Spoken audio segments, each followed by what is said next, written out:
বিহার থেকে আসা আমার ৩ জন গেস্টকে নিয়ে গিয়েছিলাম বাঙালি খাবার খাওয়ানোর জন্য ভজহরি মান্নাতে।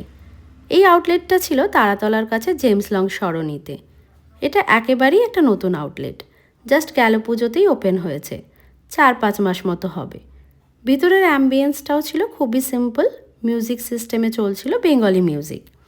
প্রথমেই আমরা নিয়েছিলাম ফিশ কাটলেট, যেটাকে ওরা নাম দিয়েছে ভেটকি রংপুরি। দাম ১৮০ টাকা, খেতে দুর্দান্ত। এরপর ঝাঁপ দিয়েছিলাম সিধা বাঙালি মেনুতে, মানে ডাল ভাত, ঝুরি আলু ভাজা, ভেটকি পাতুরি, চিকেন ডাক বাংলো, প্রন মালাইকারি এইসবে। প্রথমে সাদা ভাত, ডাল আর ঝুরি আলু ভাজা দিয়ে মেখে খেয়ে নিয়ে নিলাম কচু পাতা চিংড়ি। এর দাম ১৮০ টাকা পার প্লেট, খেতে ভালোই ছিল। তারপর জাম্বো ভেটকি পাতুরি নিলাম, যেটা 290 পার পিস ছিল। এর ম্যারিনেশনে সর্ষের পরিমাণটা আমার একটু বেশি লেগেছিল। এরপর নিয়ে নিলাম চিকেন আর জাম্বো প্রন মালাইকারি। দুটোতেই ছিল মিষ্টির পরিমাণ একটু করে বেশি।